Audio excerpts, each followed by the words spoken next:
When I married Adam, I thought everything would be perfect. He was funny, kind, and full of life. I loved how he could make me laugh even on my worst days.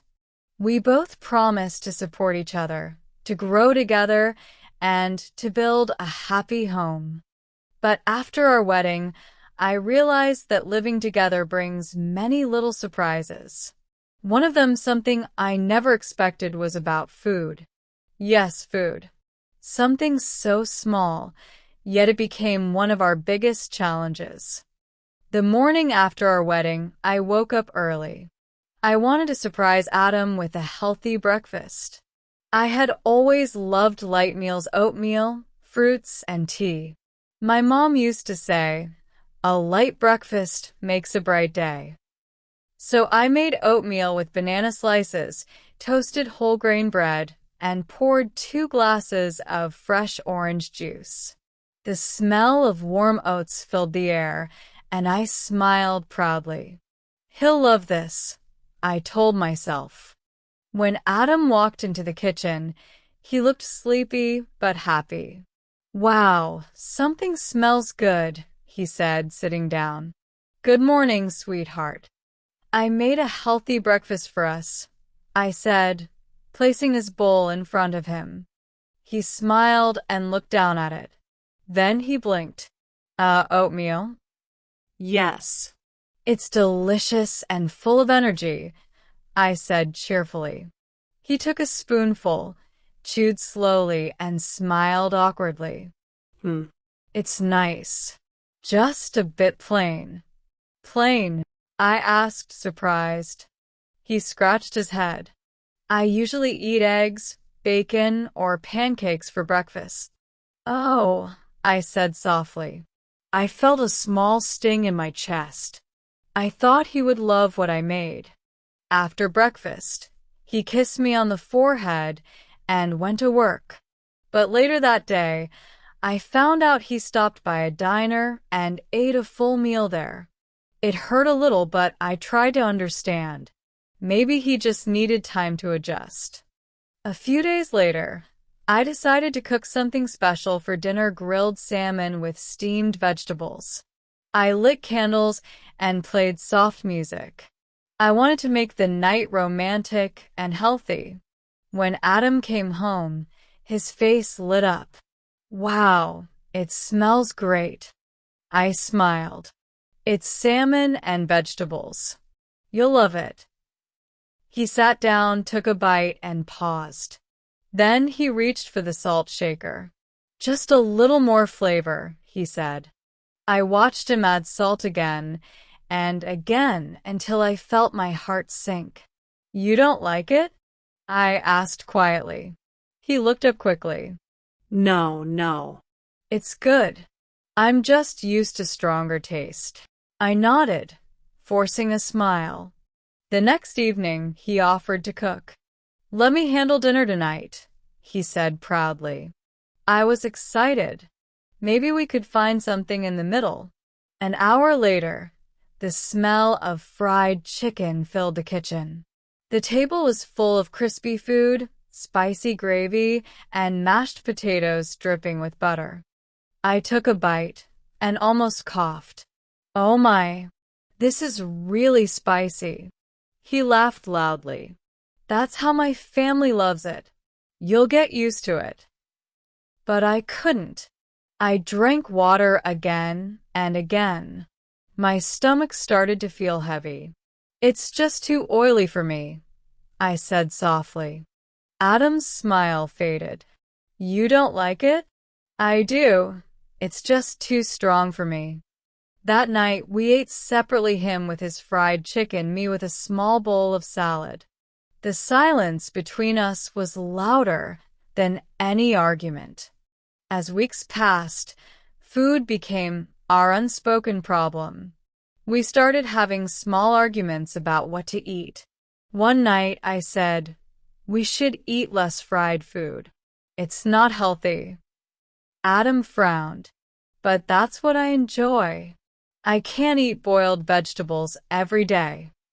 "I'm just worried about your health," I said gently. And I'm worried about my happiness, he joked, but I could hear the frustration behind his words. You're not even trying to eat healthier, I said. He sighed. And you're not trying to eat what I like either. We both went quiet. Then he said softly, maybe we're just too different. Those words broke my heart. I turned away and whispered, it's just food, Adam. Yeah, he muttered, but it feels like we're eating in different worlds. That night, I cried quietly in bed. He didn't notice, or maybe he did, but didn't know what to say. I missed the days when we laughed while eating pizza together before marriage. Now, dinner felt like a test we kept failing. One day, I decided to change things. I didn't want food to separate us anymore.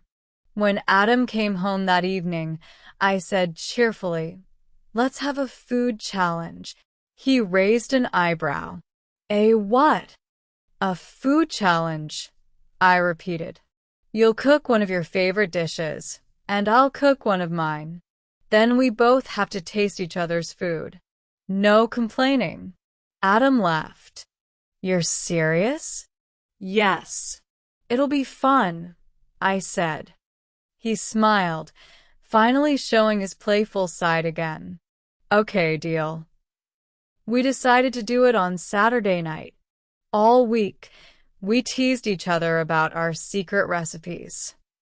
I bought tofu, herbs, and vegetables for my noodle soup.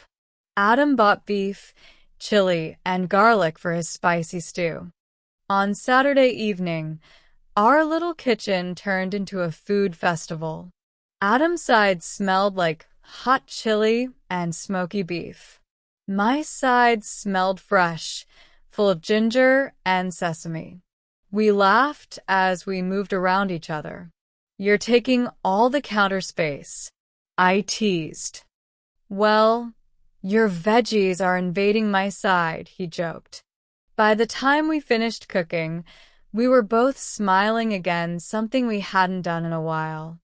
We sat at the table with 2 bowls, my light noodle soup and his spicy beef stew. Ladies first, Adam said, handing me a spoon. I took a deep breath and tasted his stew. It was spicy, yes, but full of flavor. The beef melted in my mouth, and the spice wasn't as bad as I expected. Wow, I said. It's strong but good. Really good. Adam grinned proudly. Told you. My food has character. Then it was his turn. He took a spoonful of my soup. It was gentle, warm, with soft noodles and a little ginger. He tasted it slowly. This is actually nice, he said. It's calm, comforting. I laughed. Comforting? That's a new word for soup. He smiled back. It tastes like something made with love. My cheeks warmed. For the first time in weeks, we ate together, both dishes side by side. We laughed, teased, and even fed each other little bites. That night, our table felt like home again. After that night, we both started changing a little. I began adding more seasoning to my meals, garlic, soy sauce, even a little chili sometimes. Adam started using less oil and more vegetables. We began experimenting together, grilled chicken with salad, spicy tofu rice bowls, and even healthy pasta with mushrooms. We discovered a new joy, cooking together. One Sunday, we invited both our families for lunch.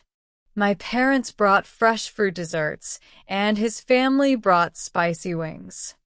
When everyone sat down, Adam's father joked, "So, who wins the food war in this house? The spice team or the veggie team?" I smiled and said, "Neither. We both won. We learned to share." Everyone laughed. The house smelled of food from both worlds, light and heavy, mild and bold. It was a perfect mix, just like us. One quiet evening, after washing dishes, Adam looked at me and said, "You know, I thought our food difference might tear us apart." I smiled softly. I thought that too. But actually, he continued, drying his hands, it made us better. We learned to respect each other's taste. I nodded. Love is like cooking, isn't it? You need the right mix, a little spice, a little sweetness. Adam put his arm around me, and a lot of patience. We laughed together. Outside, the rain started tapping against the window, but our little kitchen was warm and glowing. The smell of our dinner, half spicy, half light, filled the air. As I looked at him, I realized something beautiful. It wasn't about agreeing on everything. It was about learning how to enjoy our differences. From that day on, we started something called Mix and Match Sunday. Every Sunday, we each cooked one dish, one spicy, one healthy, and shared both. Sometimes the food turned out amazing. Sometimes it was a disaster. But every time, we laughed until our stomachs hurt. One Sunday, I tried to make spicy veggie noodles, but accidentally dropped too much chili. Adam laughed so hard that tears came out of his eyes. "Now you're cooking like me," he said. Another time, he made soup that was so mild, I almost fell asleep while eating it. We both burst out laughing again. Marriage isn't about eating the same thing, I told him one day. It's about enjoying the meal together, no matter what's on the plate. He smiled and replied, "Exactly. Love tastes better when shared." We clinked our glasses of orange juice together, and I felt grateful for how far we had come from silent dinners to joyful Sundays. Years passed and life changed. But one thing stayed the same: our little kitchen was still the heart of our home. We now had a daughter, Emma. She loved food from both worlds, my light soups and Adam's spicy stews. One day, when someone asked her, "Why do you like both?" she answered proudly, "Because my mommy and daddy taught me that every taste matters." I looked at Adam, and he smiled back at me. Our eyes said everything. The same kitchen that once felt like a battlefield was now full of laughter, stories, and delicious smells. Every meal reminded me of our journey from misunderstanding to acceptance, from separate plates to shared love. When I look back now, I smile at how silly our fights were. We weren't really arguing about food. We were learning how to live together, how to blend two lives, two habits, two hearts. I learned that love isn't about finding someone who eats or thinks exactly like you. It's about understanding their flavor, even if it's different from yours. Because real love, like real cooking, takes time, patience, and a willingness to taste something new. And in the end, that's what made our marriage truly delicious.